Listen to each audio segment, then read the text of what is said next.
Hello दोस्तों, स्वागत है आप सभी का ITS क्लासेस में। बहुत ही इंपॉर्टेंट वीडियो है। बहुत सारे लोगों के मन में ये डाउट होते हैं या जानने की एक विलिंग होती है, इच्छा होती है कि रेलवे की डॉक्यूमेंट वेरिफिकेशन की प्रोसेस क्या होती है और अगर डॉक्यूमेंट वेरिफिकेशन जो होता है उसमें कौन कौन से डॉक्यूमेंट्स की रिक्वायरमेंट होती है, ये सारे डाउट होते हैं।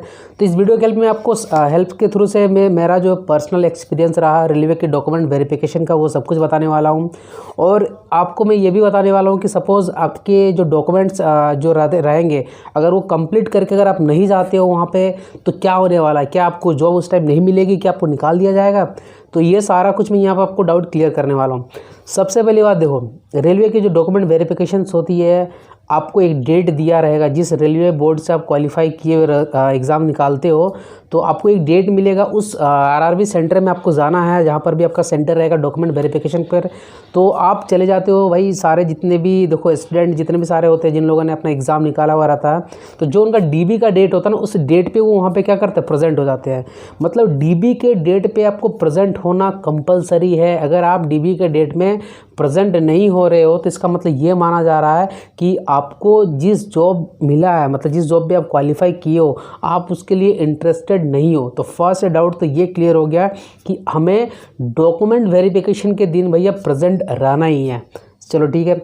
उसके बाद क्या हुआ, जैसे कि मैं अगर अपना बताता हूँ एक्सपीरियंस, तो जिस दिन मेरा DB का डेट था, मैं सुबह 9 बजे वहाँ पे रिपोर्टिंग करने के लिए चला गया। जितने भी सारे और भी बहुत सारे वहाँ से बच्चे आए हुए थे, मुजफ्फरपुर बोर्ड से थे, पटना बोर्ड से, रांची बोर्ड से। तो सारे लोग हम लोग एक जगह पे थे। जितने भी सारे मेरे डॉक्यूमेंट्स थे मैं लेके गया हुआ था।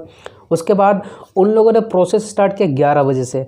तो आप देख सकते हो कि जितने भी सारे स्टूडेंट्स थे उनको एक कमरे के अंदर मतलब बोला कि भाई चलो आपकी अब एंट्री होने वाली है, डॉक्यूमेंट वेरिफिकेशन का प्रोसेस होने वाला है। तो हम लोग क्या किए, सारे एक जितने भी सारे स्टूडेंट्स आए हुए थे DB के लिए, वो सारे एक कमरे में चले गए। उसके बाद वहाँ पे क्या हुआ कि उन्होंने बताया कि चलो ठीक है। उसके बाद उसमें number wise, serial wise number मिलता है कि किसका किसका डॉक्यूमेंट वेरिफिकेशन कब होने वाला है, ठीक है। तो उसके बाद वो क्या करते हैं ना, नंबर वाइज आपको बुलाते हैं और उसमें जो डॉक्यूमेंट वेरिफिकेशंस होने चाहिए, जैसे कि आप जो डिग्री वहाँ पे अप्लाई किए होंगे, सपोज़ आपने डिप्लोमा किया हुआ है, BTech किया हुआ है या ITI किया हुआ है। मैं यहाँ पे सबके लिए बता रहा हूँ। अगर ALP टेक्नीशियन का अगर कोई बंदा होगा, ठीक है, टेक्नीशियन वाला सपोज़ करो +2 लेवल पे या ग्रेजुएशन लेवल पे अगर गया होगा। अगर ALP की अगर जा रहे हो आप तो ITI लेवल पे जाओगे आप, फाइनल डिग्री लेके। सपोज़ करो अगर आपने मिनिमम क्वालिफिकेशन ITI कर रखे हो। अगर आप डिप्लोमा होल्डर से आपने JEE क्वालिफाई किया भैया तो आपकी फाइनल डिग्री सपोज JEE है, डिप्लोमा है। अगर आपने BTech भी किया होगा तो फाइनल डिग्री आपकी BTech हो गई। तो वो क्या चेक करते हैं कि अगर आपका जो लास्ट एजुकेशन है, ठीक है, उसकी जो फाइनल डिग्री होती है वो डिग्री वो चेक करते हैं, प्लस जितने भी आपके सेमेस्टर के मार्कशीट होते हैं वो सारे बहुत ही बारीकी तरीके से चेक करते हैं।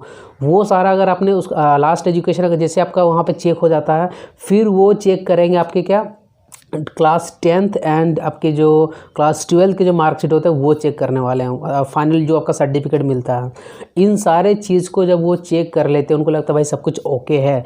तो अब यहाँ पे जितने भी सारे हम लोगों ने बच्चे गए हुए थे, मतलब जितने भी सारे स्टूडेंट्स, सबको लगा कि यार डिग्री सबका सही था। लेकिन मैक्सिमम जो प्रॉब्लम आई थी आपकी जो कास्ट सर्टिफिकेट होती है उस पर आया हुआ था। तो मतलब 50% वहाँ पे जितने भी सारे बच्चे थे उनकी जो कास्ट सर्टिफिकेट जो आप नॉर्मल बनाते हो ना अपना किसी ऑनलाइन डिजिटल के माध्यम से बनाते हो या ब्लॉग वगैरह से माध्यम से बनाते हो, तो वो लेके वो चले गए थे। लेकिन वहाँ पे जो कास्ट सर्टिफिकेट हमें देना था, जिनको लगता है जैसे OBC SC ST में आपको कास्ट सर्टिफिकेट देना पड़ेगा, ठीक है, तो वो रेलवे की एक फॉर्मेट आती है। तो उनका कहना था कि भाई आपको रेलवे की फॉर्मेट में ही आपको देना है कास्ट सर्टिफिकेट।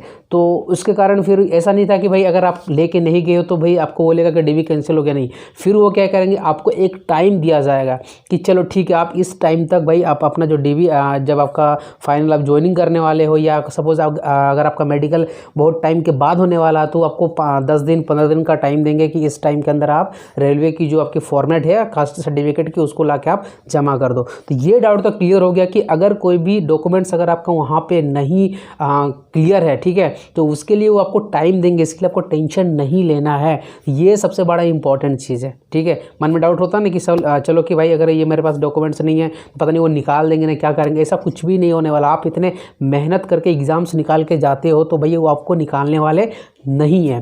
ठीक है, तो डीवी का प्रोसेस सिंपल ये है कि डॉक्यूमेंट्स वगैरह सारा वो चेक करेंगे, कास्ट सर्टिफिकेट जो है वो सारे अच्छे से चेक करने वाले हैं। और अगर आपकी कुछ डॉक्यूमेंट्स में प्रॉब्लम भी आएंगे तो भाई वो आपको अलग से एक्स्ट्रा टाइम भी देने वाले हैं, इसके लिए कोई टेंशन नहीं है। तो हमारा भी इस तरह से डॉक्यूमेंट वेरिफिकेशन बारी बारी करते करते से रात 9 बज गए थे, मतलब सबका डॉक्यूमेंट्स चेक करते करते। और जिनका डॉक्यूमेंट्स क्लियर नहीं हो रहा था, जिनको लगा कि भाई ये कहीं सिग्नेचर किसी का नहीं था, किसी का कुछ कास्ट सर्टिफिकेट में प्रॉब्लम आ रही थी, तो उनको बोला जा रहा था कि 10 से 15 दिन का आप टाइम ले लो, उसके बाद आप यहाँ पे लाके उसको सबमिट कर देना है। तो आई होप सबसे बड़ा आपका डाउट ये क्लियर हो गया होगा कि डॉक्यूमेंट वेरिफिकेशन के दिन आपको प्रेजेंट होना ही है।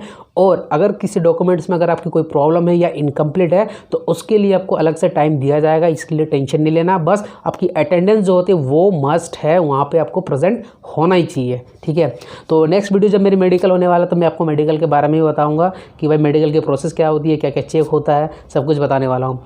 और फिर भी कुछ जानने का अगर आपको लगे, उत्सुक है मन में कि भाई और भी कुछ डाउट्स है डॉक्यूमेंट वेरिफिकेशन के प्रोसेस से रिलेटेड, तो आप कमेंट सेक्शन पे कमेंट करना। और किसी टॉपिक पे अगर आप वीडियो चाहते हो तो उस पर भी आप कमेंट करना। ठीक है, मैं उस पर रिप्लाई भी करूँगा और कोशिश करूँगा उस टॉपिक पे वीडियो बनाने के लिए। तो फिर मिलते हैं नेक्स्ट वीडियो में। So guys, thanks for watching this video.